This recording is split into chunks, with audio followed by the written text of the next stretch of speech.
Good morning, everybody. Happy Monday. It's May 20th, 2024. Great to be with all of you today. Quick shout out to my son, Benjamin. He turns 27 today. Happy birthday to my son. He's probably not listening right now because it's 5:30 in the morning on the West Coast. But anyway, happy birthday to my my number one son. So great to be with all of you today. Let's talk about the markets here. So quite a week last week. Strong bullish action. We finished on a high note on Friday. Dow Industrials closed above 40,000 for the first time ever. It didn't achieve a closing high on Friday, but still we have a chance to get to that today. And SP 500 just closed right under 5,300, actually just above it. 5,303 was the close on Friday. NASDAQ also, for its part, also closed at a new all-time high. Now, Russell 2000 is the one laggard index of the four major ones that we like to follow. It is about 6.5%, 7% away from an all-time high. And if interest rates continue to trend in the same direction as they've been for the past few weeks, which is slightly lower, we'll see the small caps starting to catch up in a big way and start leading the markets higher again. That's a relationship that we have with markets, right? So when the small caps are leading, it's probably due to the fact that interest rates are coming down and costs are a little bit less for financing small cap companies. So as it is right now, the markets are pretty much overbought right now as of close on Friday. But still, that's not a reason to sell, right? We remember something, that the markets can remain overbought for an extended period of time. Oscillators actually, interestingly enough, are not overbought either.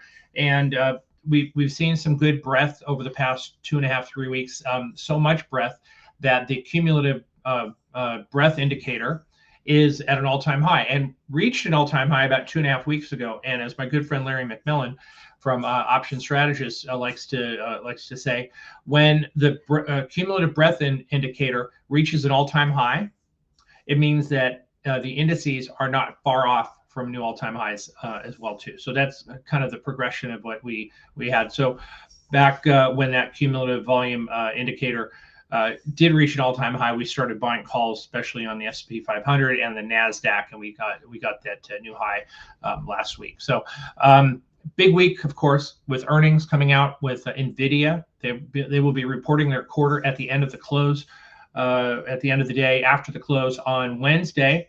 Today and tomorrow, quite a big day for the Fed. It's not a Fed meeting, of course, but 9 Fed speakers between today and the end of day on Tuesday, and then on Wednesday morning we'll have, or Wednesday afternoon, depending on where you're at, the Fed meeting minutes from the last meeting, which was in May. Of course, the next meeting will be in about 3.5 weeks, and of course that one will be an important one only because it will be a new set of projections for the economy, for inflation, for unemployment, and for the Fed funds that the meeting members will be polled, and they'll be consolidated with their expectations for those particular areas. Last time, of course, we saw an increase in GDP, and basically they thought inflation was going to remain flat. Perhaps after the first couple of months of 2024, with the hot inflation data that we had from January through March, they might decide to change their minds on that one, but we'll see what happens. Of course, Envida is not the only name that's going to be reporting earnings this week. We have Palo Alto Networks, which is one that I like.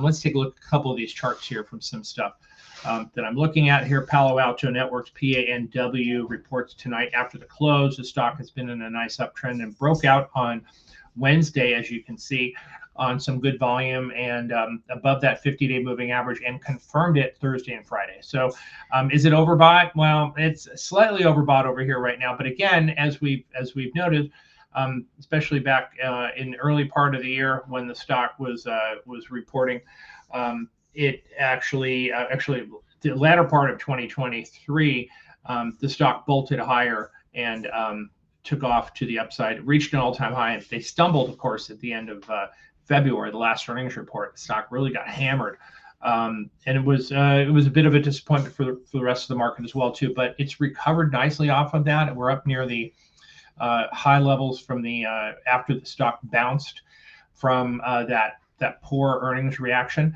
and we have the stock in a bit of an uptrend right now. So this is going to be one we got to pay attention to tonight. They have a strong composite rating. They have a buy, very bullish on buy signal on Chaikin Analytics as well too.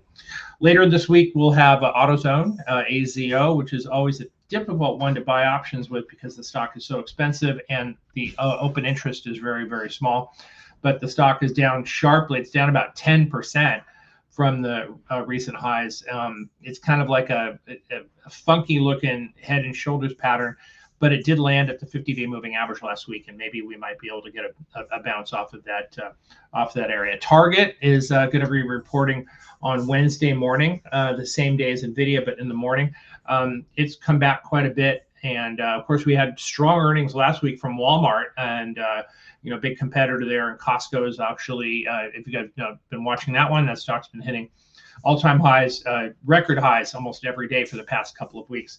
So we like the retail area, big retail area, and I'm kind of lukewarm about Target right here, having come off of the recent highs. We did play it last time around with earnings, and it did extremely well, and ran all the way up to $180, but it pulled back quite a bit, about a little more than 10% since the recent high. So this might be an interesting one just to watch in terms of see what they report and see how the market reacts in response to it, and then maybe have a trade on after earnings come out. So Intuit is also one that I have on my radar screen. It's always really volatile. The stock's been making a nice move as of late, and with higher highs and higher lows, it's in a nice strong uptrend. They will report earnings Thursday after the close, along with Deckers and Ross Stores and Workday, a couple of names that I also have on my radar screen too. So we'll be watching a couple of retailers, high-end retailers. I'll be watching a Ralph Lauren, and some people consider it high-end, not so much. So if you're shopping for that material, but Ralph Lauren and ELF, which is eyes, lips, and face. They will be reporting after the close on Wednesday night too. That's going to be a good one. And then finally, the last one that I really have my eye on is Williams-Sonoma, WSM, which had a really strong earnings report last time around, and it's just pulling back a little bit off of recent highs. This could be a good one to trade for after earnings. So, lots of good stuff coming out. We do have a holiday coming up next Monday. Don't forget, Memorial Day weekend is going to be a week from today, which is in May 27th. Markets will be closed. We won't have a Daily Bites next week, but we will have one coming up this Thursday. And don't forget, everybody, just this is a reminder, I have a new webinar coming up this Wednesday after the close. It's on the 22nd of May, and it's a new webinar topic that I'm going to be presenting to all of you. It's about sentiment indicators. I wrote a blog this weekend, and that'll be out later on today and tomorrow about sentiment indicators, a little bit of a tease about what that's all about. We talk about the VIX, but there's a lot of other sentiment indicators we're going to discuss on Wednesday after the close. So please look for that link that's out on social media, or it's going to be emailed to you. So you get a chance to join us, and it's going to be a fun webinar. And we'll be also talking about a little bit about the markets as well too in that webinar. So thank you everyone for spending a little bit of time with me today. Appreciate all of you guys being here. Remember something, take some money off the table, take a little bit of risk off. If you have too much risk on and you're feeling a little bit uneasy about things, that's fine. Just go and take some risk off the table right now. This is the time to do it when the markets are not getting slammed, especially if you're long some calls and short some puts. We've started today starts the first day of the June options month series. There are going to be 2 holidays during this options month. We have, of course, a Memorial Day weekend, and don't forget Juneteenth, which is June 19th, is going to be a holiday. That is 2 days before options expiration for the monthly series of equity options. So don't forget that. So we also have a 5-week options window as well too. So it's going to be an interesting next few weeks as we head into the summertime. May is becoming a really strong month so far. We only have 2 weeks left to go. We're up anywhere from 5 to 6% on the indices. Nice comeback from the losses in April, but again, be prudent here, be a little bit more protective, and raise some cash. Put some of that money in the bank. Take some risk off the table, and also have some puts. Right, that you can't go wrong having some protection on. Right, I know if the markets are up and the puts are not doing well, what the puts will allow you to do is to add more risk on, and have that safety in there just in case things fall apart. So have a great day, everyone. I appreciate again everybody tweeting this out, spreading the word, and spending a little time with me today. And I'll see if you're in the chat room. I will see you guys a little bit later on today.